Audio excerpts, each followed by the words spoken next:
The topics and opinions expressed in the following show are solely those of the hosts and their guests and not those of W4CY Radio, its employees, or affiliates. We make no recommendations or endorsements for radio show programs, services, or products mentioned on air or on our web. No liability, explicit or implied, shall be extended to W4CY Radio or its employees or affiliates. Any questions or comments should be directed to those show hosts. Thank you for choosing W4CY Radio.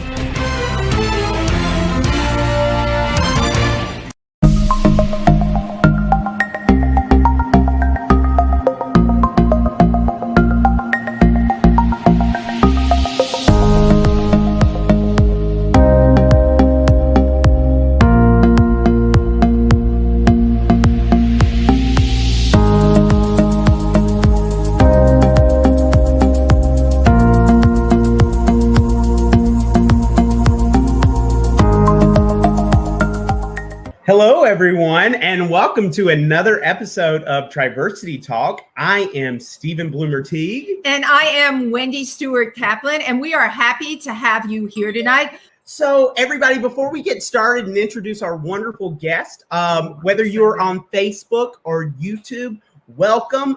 If you are on YouTube, if you haven't subscribed to our page, please do that and smash that like button. The more likes we get, the more likely people will see this. So we appreciate it. We appreciate you, and come with your questions. Yes. I mean, this is interactive. We see your questions as they appear. So if you have questions, shoot them our way. Absolutely. And we will get to them either during the interview or after the interview, whenever we can space them in. Mm-hmm. And not just Stephen and I, Francisco, who's our guest tonight, she's so great at answering questions. Oh, yes. And she loves to be asked questions. Believe me, she loves to talk. So please get ready. And our guest tonight, Francisco, there's so many things I can say about her. She is transgendered filmmaker, actor, writer, speaker, parent, spiritual beyond belief, probably one of the biggest hearts of anyone I've ever met. She writes songs. She's a radio host. I thought I had a lot of shows out there. She's got more shows out there than me. It's true. So without further ado, I'd like to bring on this amazing person, Francisco. Please welcome her. Hi, Wendy. Hi, Stuart. Hey, darling. Well, glad to be here. Well, it's great to have you. Before we get started, I would love for you to show off your fabulous dress. I would love to. I love this on Friday night. So here I wore it every other night so far. But that's it. Wow, you look adorable in it, and the colors are these are the trans colors. Yeah, they are. Colors, soft pink, baby blue, and white. And I even have the bracelets. Bracelets. Very cool. I have this other dress in my closet that I bought about 8 years ago. It also has the trans colors and these little diamonds. And it's like my good luck, like basketball stars have the right jersey or whatever.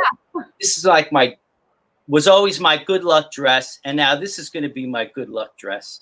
The trans is a good luck token. I love it. Well, we feel very lucky to have you here with us tonight.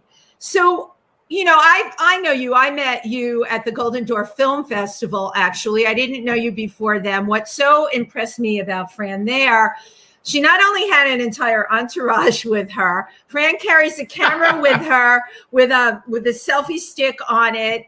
And whoever else has there's cameras where you see Francisco, you see cameras, right?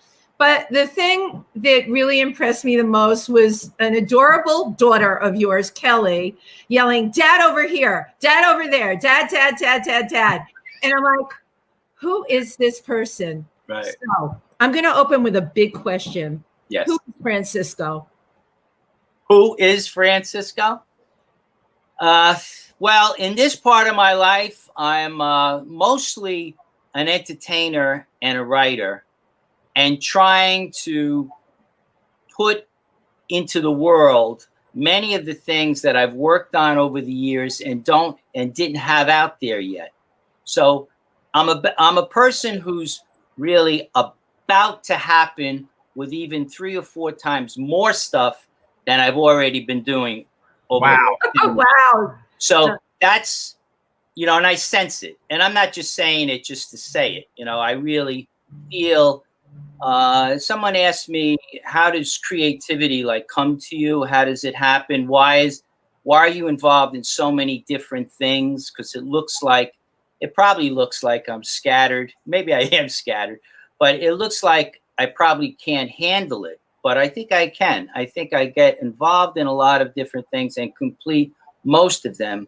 But some of the ones that I haven't completed for many, many years, I'm about to complete now. One is a book that I've written called Left Brain, Right Brain, and the Soul. It's 1,300 pages. I finished Holy cow. writing it about 7 years ago. And a few things happened in my personal life. I had to put that on hold. But I'm very close to coming out with that. And actually, I think it was the silver lining that I didn't come out with it, because in the last 7 years, I learned so much about myself, about other people, about this whole issue of left brain, right brain. You know, the left brain is the analytical side of us, basically, and the right brain is our creative side. But the right brain is also more our sensitive side and our relationship-oriented side. Sometimes not apparently logical. And just like the two of you are very right-brained, you know. Oh, come on, how are you going to label us as right brain? You don't know me as well as you think. I am. No, you're totally right. So to answer your question, who am I? Yes. I like to think that I'm almost always in transition. As soon as I seem to either master or get a handle on a certain craft or skill, I search for a new one. And part of that, I think, may be from being ADD, attention deficit disorder, when I was young, but I never considered it a disorder. I considered it curiosity, you know, or an advantage, actually, being. I completely agree with you on that. You know, harnessed correctly, ADD, you know, they started labeling kids with this now, but certainly when I was growing up, a lot of those kids went on to be brilliant, creative people. Yeah. So Yes. used correctly, right? Yeah, like people like Thomas Edison, you know, and they say Da Vinci was, if there was a label back then, he would have been considered ADD and stuff. You know, was involved in a lot of different things. So I ain't done yet, put it that way, you know? Like, I know, to me, I mean, and I'm sure Stephen agrees, Fran's just getting started. Yeah. I mean, you have a lot of pots on the fire. So what was very interesting to me, when you and we've chatted on the phone, you told me a story. I said, like, what made you know it was the right time to transition? Well, what had been happening was I've been cross-dressing since I was 10 years old.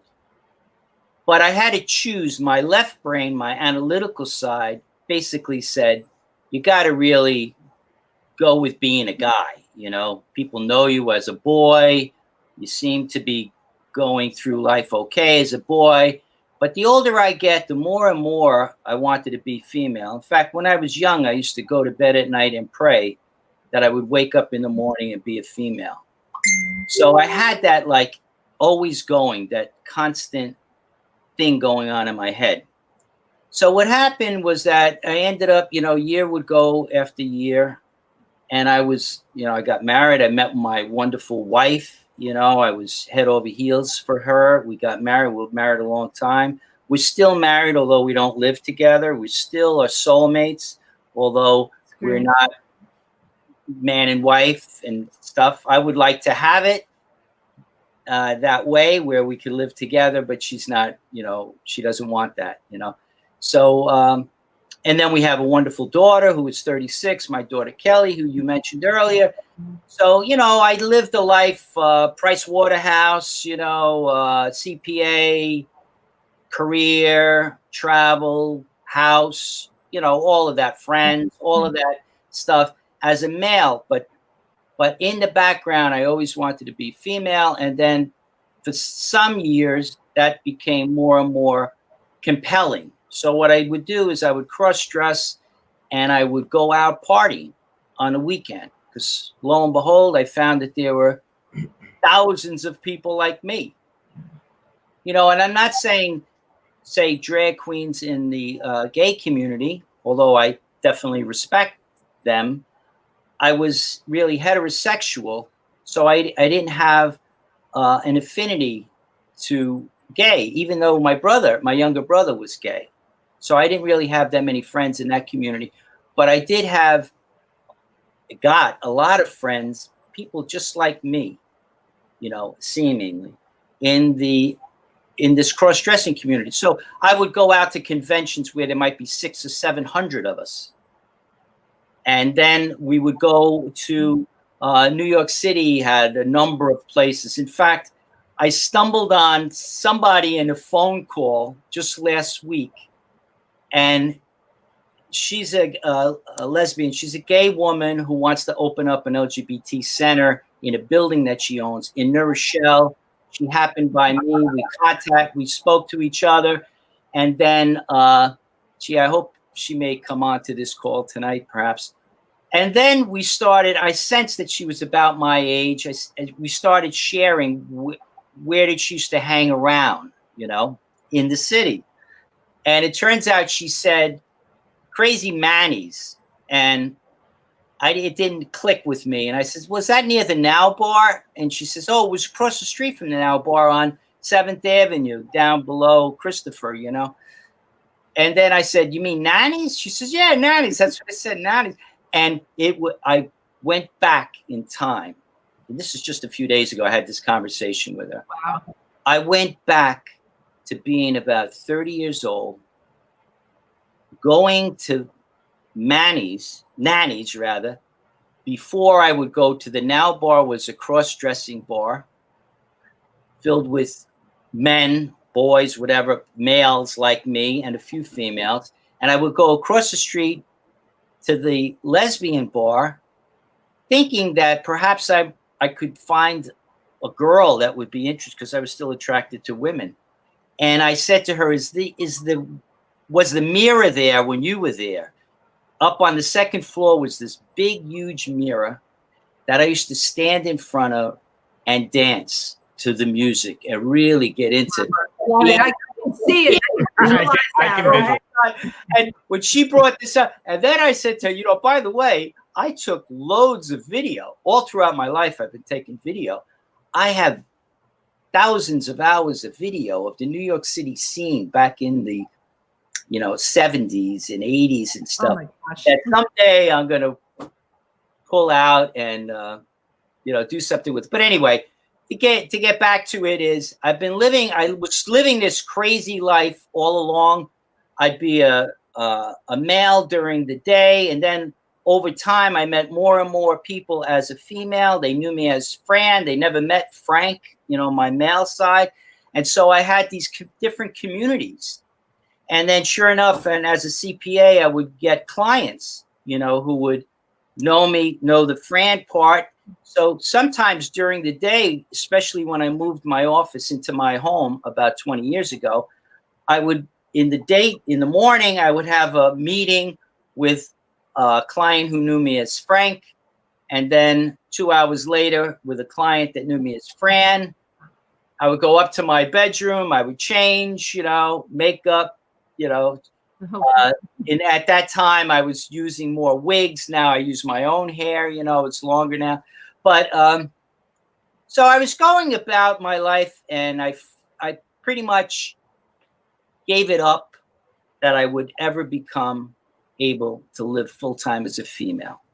And because I believed in an afterlife, I said to myself and to God, it's okay, I'll be a female in heaven, in my afterlife, or in reincarnation, or whatever. And then it didn't really sit with me, And sometimes, and this might happen with many other people who aren't living their true self, you start taking additional risks. Maybe you drink a little bit too much, you stay out a little bit too late, You doze at the wheel sometimes dangerously. You make some friends with some people you shouldn't really be making friends with. And I was starting to take some of those risks because underneath, I wasn't really happy. I felt it was dishonest to live in the way I was living, because if you knew me only as a guy, and if I didn't tell you that other side of me, I felt I wasn't living genuinely. Wow. And also when I was dealing with a person who knew me as a female and I didn't tell him about the other side, I felt I was being dishonest. And my father, from when I was very, very young, impressed upon me that honesty is really the most important, maybe beside health, but honesty is really the most important thing. If you don't have honesty, you got nothing, basically. And so that was a big influence on me. And then finally, it built up over time. I had a client came in, this female, her name is Terry. She's a couple of years older than me. She sensed something was going wrong, because usually I was pretty up, no matter how I really felt. I always was upbeat and, positive, basically tried to be. And right then I shared with her, and she had no clue, that I ever, because I looked, like a guy, and my voice was very, I didn't have any effeminate gestures and stuff like that. She didn't have a clue. And she was shocked, and she said, well, wait a minute now. You might be happier living as a female. Did you ever consider that? And, and I gave her the whole story. Then 2 days later, I got a phone call from a client of mine, different client, an older client, much older. And she called me up on the phone, and I was at home cross-dressed, because it was like I took a day off. My wife and daughter weren't around, and it became like a drug almost to get through it. I felt like when I cross-dressed, things got easier, life became more meaningful, and in fact, in a song I wrote called I Want to Be a Cute Girl, there's a couple of lines that say this. They say, like this, it's in a song, sung in a song, but basically the words are, like this, people like me. Like this, I'm a star. Like this, life is magic. Like this, I love who you are. Like this, all I eat has a much better taste. Like this, all of the like this, like a female. And now I'm living that life, So anyway, so my client calls me up. I was at home cross-dressed. I answered the phone. Hello. And she said, Frank, is that you? Because I was with a female voice. And I said, and then in like a burst of honesty, I said to her, Doreen, she's since passed away. Doreen, it's me. This is me. I'm sitting here in high heels, stockings, a dress, and a blonde wig talking to you on the phone. And there was this big pause on the other end. And I thought, well, there goes that client, she's going to give up on me thinking I'm crazy or whatever. And then sure enough, she got back on the phone and she said, can you come over here right now? I said, no, I can't. I'm in the middle of stuff. Come over tomorrow. I went over the next day. As I walked in, she had the kitchen door open. She was in the other end of the kitchen, about 15 feet away. I walk in the door because she called, because she asked, what did I like to be referred to in the phone the day before. I said, Fran.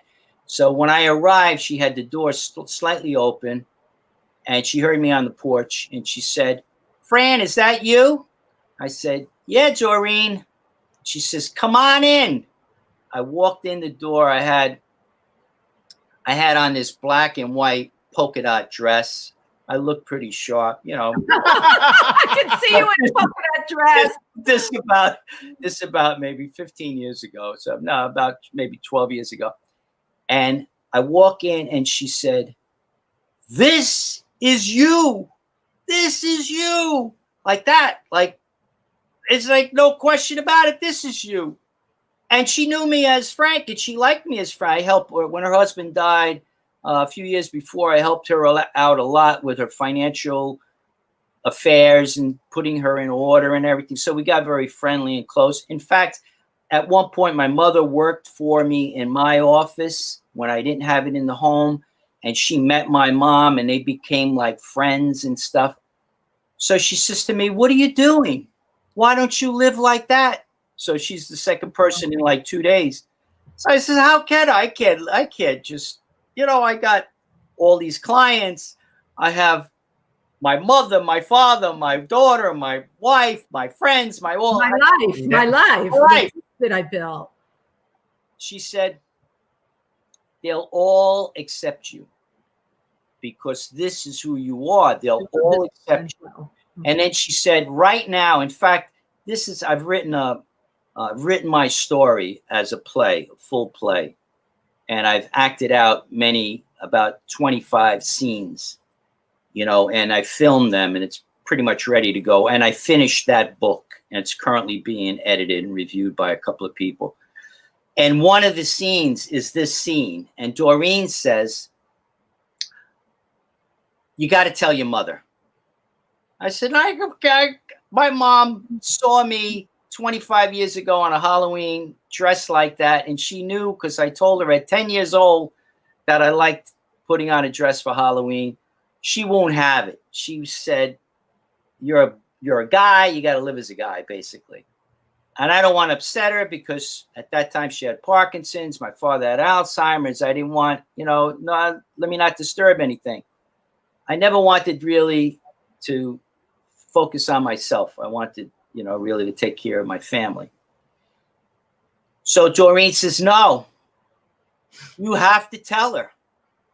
She says, "My son, Paul, his name, came out to her," which I didn't know until she told me, 3 years before that as gay at like 42 years old. She had a suspicion or whatever. He was single, but she said it made a huge difference. As soon as he came out, they both got closer and closer. And she said, "You're missing an opportunity with your mother. You got to tell her." Wow. You must tell her. Right. She gets the phone. She had my mother's number. I said, no. And I'm holding it back. She had my mother's number in her phone book because they had become friends. She called her up on the phone and she says, "Ellie," my mother's name was Eleanor, but she used Ellie for people who were close to her. "Ellie, I have your son here." Oh, and she must have said, "Oh, really? Oh, wow. Oh, good." She knew I was her CPA and stuff. And Doreen says, "But doesn't look like Frank," and not in a mean way or anything, and like trying to be helpful, and said, hold on. She wants to say something to you." Wow. Oh, you must have been like, we're so Unbelievable. Oh, it's terrified at that moment. What a moment to be like just raw and naked. Yeah. And to relive it in the scene. In fact, one of the people possibly calling in tonight is a person, her name is Lily, who acted as Doreen. I didn't even put the two of it together, but I just realized Lily, in an acting class with Vince Coratola about a year ago, acted as Doreen in the scene. She could add more to this. And so I get on the phone with my mother and I said, "Mom, I came over here and, sort of like I'm trying to justify why I was being like that." And Doreen's going, "Tell her you're going to go over. Tell her you're going to go over today." And I said, "Mom, I'm going to come over the house this afternoon." And Doreen thinks it's a good idea. And, I'm like, 50 something years old, but I'm really her son, her child. Of course. Mm-hmm. And, and whatever she says is going to work. So she's saying, "No, you can't come. The aides are here. The caregivers are here. The neighbors will see. all of the all the real stuff, right? All the real stuff that happens. And I'm saying, Mom, maybe they're not going to know. They won't even recognize me, as a female and everything. Plus, I looked so hot that day in that black and white polka dot dress. So anyway, I couldn't convince my mother. That day I went home. Okay, I was kind of blue. Doreen called me the next day. She said, "You call your mother?" I said, No, I'm going to let it go for a while. She said, "No, call your mother." No, call your mother. I went on another phone. I called my mother. And I could tell. And I told at Doreen's funeral about 2 years ago, I told this story. And about how it takes sometimes somebody that's not so tight with you in the family to coach you through something, as I'm sure you guys in your lifetime and everyone gets influenced by. Sometimes it's a stranger on a bus. So then what happened, I was set up for it. I then wanted to go see my mother. My mother knew I wanted to show her how I looked, because I felt if she saw that I looked not offensive and that I kind of looked like her, that maybe she would see that it would be possible to live at least in a 2-state. And then what happened is then her caregiver, she agreed to let me go over. It was Halloween a few days later. I went over there as Halloween. I was dressed up pretty nicely. And she says, "Well, don't come over until 6:30 after Jennifer, the aide, leaves." And so I went there. Jennifer was supposed to leave at 6 o'clock, 6:15. I get there at 6:30. Jennifer hadn't left yet because she was doing some last minute stuff for my father. Sure enough, she walks down the steps. It was about 10 steps down to the road. I'm sitting in my car. She looks, and at that time I had a blonde wig. I used to always wear blonde. Yeah, that's what I can't envision in this entire story. Oh, but we know blonde. Oh, yeah. Oh, that makes me feel happy. Yes. I'm going to hold up to the camera a photo I saw Friday night. I showed somebody at a bar. Let's see, we want to see it. Runway show like 25 years ago, and I was a blonde, right, with a short skirt on. Anyway, so I get there. Jennifer is coming down the steps, and she looks in the car, and she says, "Frank, is that you?" And I said, yeah, it's for Halloween. I'm trying to make an excuse or whatever. She said, "Nah, don't give me that. You look too good."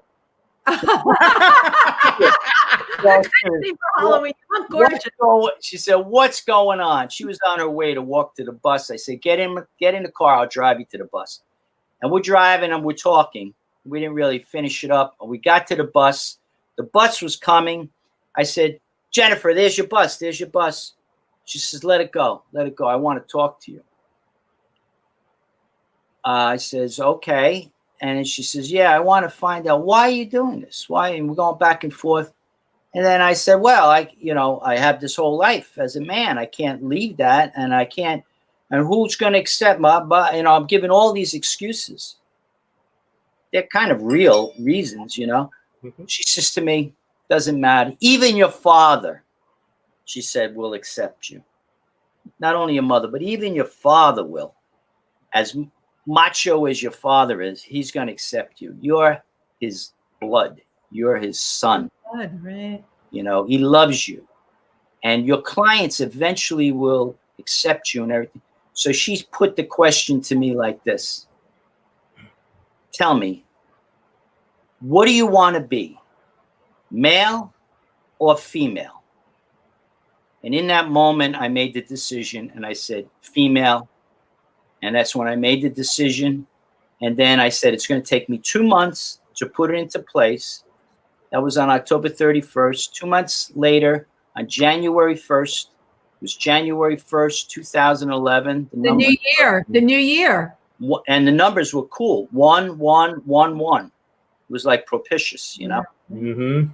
And that's what happened. So I spent those 2 months. I sent out letters to all my clients, my friends, and anyone who called me. I would say, "Oh, by the way, I'm going to transition to female. Please call me Fran from now on, or Francis, whichever's easier for you. And I began a new life, and it has been an amazing life. Now, was that when your creative side kicked in post transition, or was that side always there? It was always there, but it was trying to be creative almost in the wrong places. Like, for example, I would write great poetry, but I wouldn't be self-expressed enough to get up on a stage. I mean, don't get me, no, I did do spoken art, spoken word and stuff like that, but I never really finished the songs and performed them as songs. I wrote things partially, but I never was fully me, and because I always felt like, and even when I was a guy, what would happen is when I was a guy, I acted too macho.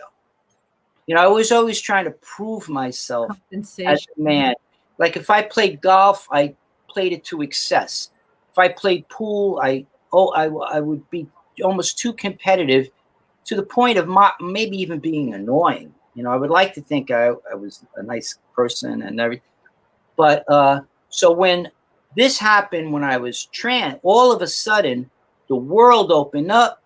I read an ad for stand-up comedy classes in the city. Why not? It's a great thing to do. Just go for it. You felt like you could finally go for it, right? It helped me to express myself. So I got up on the stage as a trans comedian, and I got to tell about all the crazy things that were happening to me and, all this back and forth kind of living and everything. And that greatly, greatly helped me. And then I took a lot of those poems and made them into songs, and I started getting out and I started really performing a lot more that way. And my art, I'm an artist. And for many, many years, I didn't paint. And then I started painting again. Everything was bursting out of you. Well, really. So my recommendation, I'm not saying if you're a guy that's happy in your own life to transition to a female, or if you're a female who's happy to transition to a male. But I can tell you, changing your gender and is one of the biggest changes I think you can make in your life. Well, you also, I have you quoted as saying, and I was going to ask you about this. My transition was not only a change of gender, it was a change of spirit from left brain to right. Absolutely. For example, when I was a cross-dresser going to these conferences, I knew I had a pretty cool spirit. I'm talking honestly here. I'm not trying. You were cool.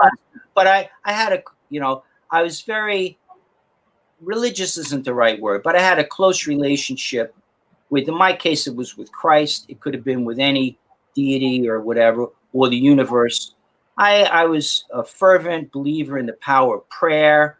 And my spirituality was, there's certain principles that you really should, like the golden rule, as an example and stuff, and 10 commandments, all the basic stuff like that.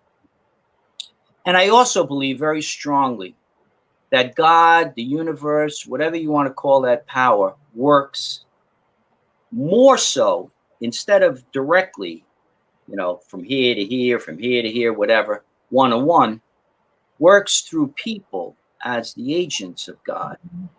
And people are almost as divine as God itself.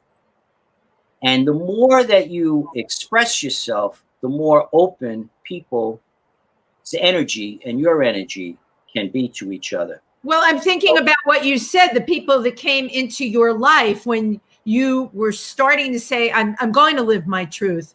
I'm thinking of the women that you just told us about, that all of a sudden they were there. All of a sudden, what I was so worried about, I brought this up a couple of times about my clients, because at that time I have about 100 clients now. I had then about 100 clients. It's, you know, an active practice and stuff like that. You have close relationships with people. Now, all of a sudden, and 98 out of 100 of them, no, maybe not 98, maybe 80 out of 100 of them knew me as a male. Now, all of a sudden, I'm going to show up as a female. You know, I was worried that they would think I lost it, you know, or something, right? Instead, what happened? It was like, you remember Jimmy Stewart in It's a Wonderful Life, the movie, when he got the chance to go back into his life? Yes, yes. What people thought of him. I had that chance without dying. What happened is I got to those clients and I would meet with them face to face. I mean, I sent them a letter in the beginning or a phone call, but I would, you know, meet with them. And when I first walked in that door or met with them, within a matter of not even a minute, maybe 30 seconds, they comforted me and said, Frank, Fran, whatever, I just want you to know, we love you. We want to deal with you. We love you. It's what one fella, Joe, he was 89 at the time, Joe Kramer, said, it's what's in here that counts, not what's on here. You know, I had a wig at the time. And then Gene Mafuji said, it's what's in here. She said a similar thing, but pointing to the breast. It's what's in here that counts, not what's on here, because I had falsies at the time. But, you know, now I'm on core hormones and I have real breasts and stuff. But so the response was totally unexpected. So that changed me so much that here I live my life with these preconceptions and that it wasn't worth anything. The preconceptions, it was all based on who I didn't know I was to these people. I didn't know how much they liked me and valued me. So what an amazing way to find out. But it also find out, you know, incredible amount of bravery on your part, Fran. I mean, you know, people say, you know, it's brave, especially in the first, especially in the first part. I like to tell this little story about my daughter Kelly. The first night that she went out with me, I'm dressed up, right? So I had to go. I had a meeting the next day, and I didn't have the right shoes. I mean, the shoes I had, they weren't the right shoes for the interview or whatever it was, a meeting with somebody. I forgot who. So I said, Kelly, come with me to Marshall's. You know the shoe. You know the. Of course. Marshall's. Come with Marshall. It's like 5 minutes to 10. We drive. We speed down the Hutchinson River Parkway down into the Bronx to Marshall's. Jump out of the car. She runs ahead. She's getting to get into the store to tell them not to close it. I go in a few minutes after her, lock the car up, get into the store. She heads for the back of the store where the clearance section was. And before we went in, I'm all dressed up as female, but you know, who knows how I really looked at the time. I mean, it was all put together. I mean, I had spent years cross-dressing, thinking I was doing a good job, but who knows how I really looked. So I'm in there, Kelly's, and I said to Kelly, whatever you do, please don't give it away, you know. Like, you know, that I'm a male and everything. I'm going to try to really do this right.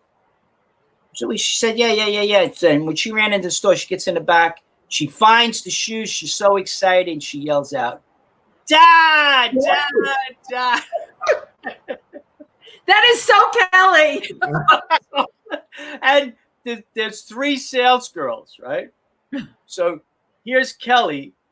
And she's got this fiery red hair, right? And here she is, Dad! She's all excited. And it's because there's only a few minutes left till it closes, right? She knows I want. And the girls are looking, the sales girls are looking around. They don't see any guy, you know, because I'm near the front. They thought I was a female. They look back at her. They thought that something was wrong with her. That she's yelling out, Dad. So finally they realize it's me. They come up. One of them comes all the way up to me. She says, what's the matter? Why are you so red in your face? Why are you says, "Oh, I'm embarrassed. You know, I was trying to pass as a female, and as she yells out that, I'm embarrassed." And the woman, the sales girl says, "Don't be embarrassed. Don't be embarrassed. Here at Marshall's, everything is irregular." Best commercial ever. Oh my God. I think I should make that as a commercial. I should probably do that. So funny. And there were like moments like that over. And so the more I was doing comedy, the more I was out there, the more I was myself, the more I wanted to be even further out there. So I was doing, and I've still been. I'm painting, I'm writing, I'm making sculptures, you know, big, huge sculptures and stuff. The art, I know tremendous amounts of art. Your filmmaking, your film Happy Trans Girl. Oh my God. Yeah, it was such a joy. You can feel that. You saw that because I presented that at Triversity. Yes, you did. You were so generous to give me I think it was 2 or 3 hours that day of talking about myself. And as you can tell, I like to talk about myself. That's why we love you. And I came over there and we showed the film.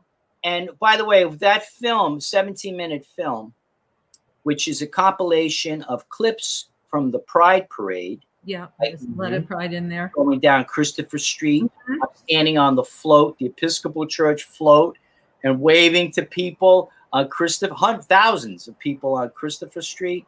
What a joyous time that was. And then mixing them in with some clips from comedy, some clips from some panel discussions, and then the song. I was about to say, there's a certain song in there. Yeah, that song.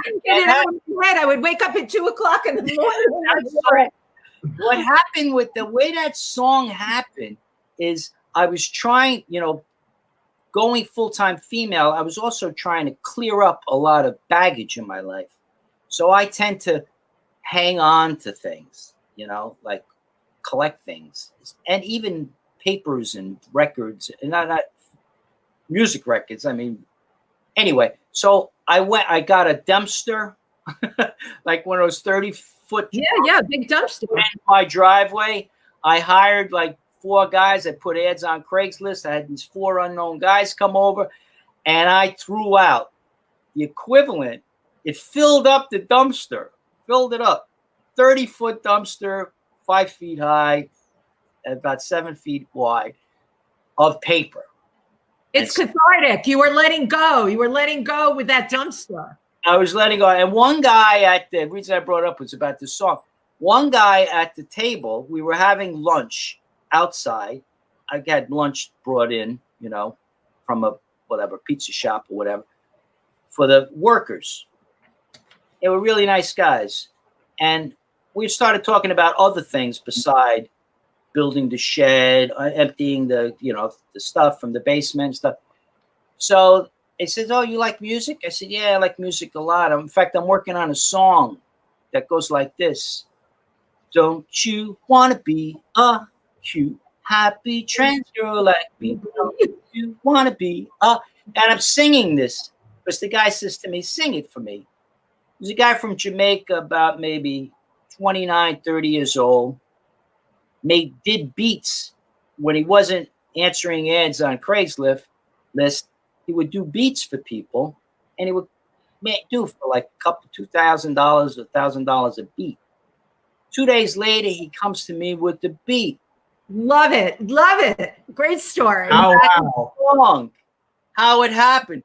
And all of a sudden, I had the beat, I had the music. I went to other people I was working on already on a lot of my songs. Like I said, I was trying to complete things. I have about 30 songs, pretty cool song.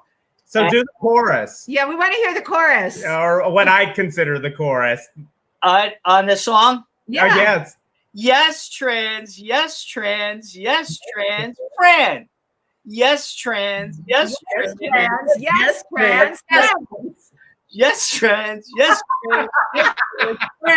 I swear to you, that's what woke me up at 2 a.m. Oh my God, that song. And then what we did is, and everyone liked the idea. That song was proclaiming that I, as a relatively Happy Trans Girl.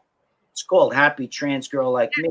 Trans girl like I felt it a duty, a responsibility to get out there because there's so many, literally thousands, hundreds of thousands of people who are still living, say in that community, still living closeted. And from Triversity and all your good work in helping the LGBT community, that there are people who are living, with their gayness or their binary life or whatever as a secret. And there's no reason for it, And so I felt that song, if I could make a song, in fact, I wrote it for a 12-year-old trans girl who I met her and her mother when I was doing Transgender Days of Remembrance events. So I do a lot of speaking, a lot of public speaking and stuff like that, advocacy. And I met them and I thought of, oh, how great. She's an adorable pink hair, pink and blonde hair, adorable girl. And she was, pretty far along in her transition, at least her mental transition. Physically, she was on, certain puberty blockers and things like that. And there was some controversy about that nationally. She's actually one of the most famous trans girls in the world, actually, right now. She has some 5 million or 8 million views of one of her videos or whatever. So this is before she got so famous. I approached her. I wanted her to sing the song, and I imagined like her being backed up by 4 other teenage trans girls and me and some older trans girls in the background doing the la la la, and everything. Yes, trans. And we would have a hit music video out of it. Well, it turns out she wanted to play soccer more than she wanted to do the song or whatever. So I got disappointed. So I said, I'm going to do it myself. So what I did is I took that song, and no matter where I went, I looked for an opportunity, like through the Imperial Court of New York, which is a great LGBT organization. We do performances, and the organization is really throughout the world. And I would encourage people to look that up, icny.org, or remember Imperial Court. You can go on Facebook, and we would do performances. And the performances would raise money, raffles and entry fees and stuff. And that money we would give to beneficiaries who are often LGBT oriented, like, Trinity Place, and at Stonewall, we did a lot of these performances. We would give money to God's Love We Deliver, who is often, we would, another one that really I got close with was the Tyler Clementi Foundation. Yes. So where Tyler Clementi was the young boy who committed suicide by jumping off the George Washington Bridge because he was outed by his roommate who had shown. Well, we have him in our story, the Alan Kaplan's film Rainbow Ending. We open up with a story about Tyler Clementi because that's a story that needs to be told again and again and again. Yes. Yeah. So in fact, I matched up Jane Clementi with a couple of other people and stuff like that. So anyway, that organization, the Imperial Court, was very helpful to me too, because it allowed me, now I'm a living, breathing trans person living full-time as a female. I can't not be part of the LGBT community. Of course. Like I was before, I was not part of it. So now I went headlong into being part of it and understanding and getting closer with gay men and gay women who I hadn't been. I was friendly. I wasn't not friendly, but I wasn't, as close with, and I got really close, partly because of this organization.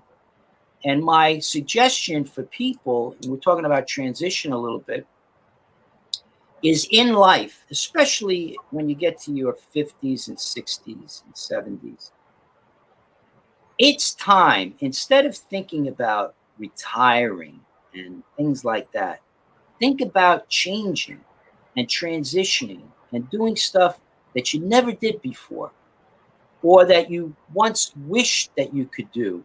I don't care what it is. Maybe it's detailing a car, you know, a 1956 Chevy. I don't care what it is, or it's writing a doo-wop song, or whatever it might be, or it might be building a deck, you know, on the front of the house. Whatever it was that always thrilled you or dreamt about, do it. Start doing it. And the doing of it is not only in your own doing it, it's because then you get on the phone and you ask somebody, hey, did you ever build a deck?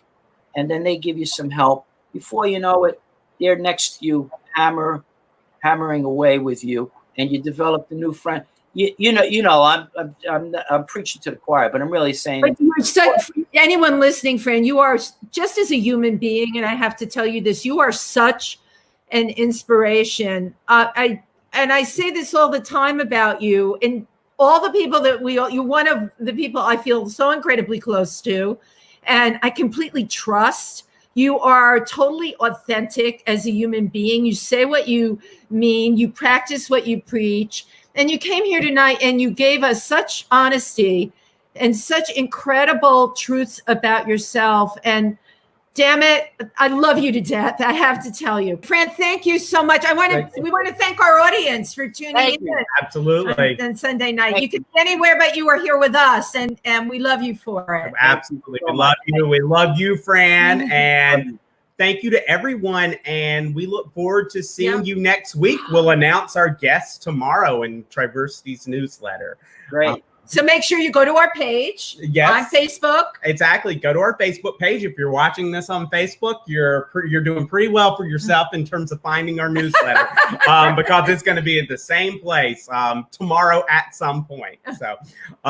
So again, Fran, thank you, everyone, and we will see you next week. Good night, everybody. Thank you. Good night. Good night.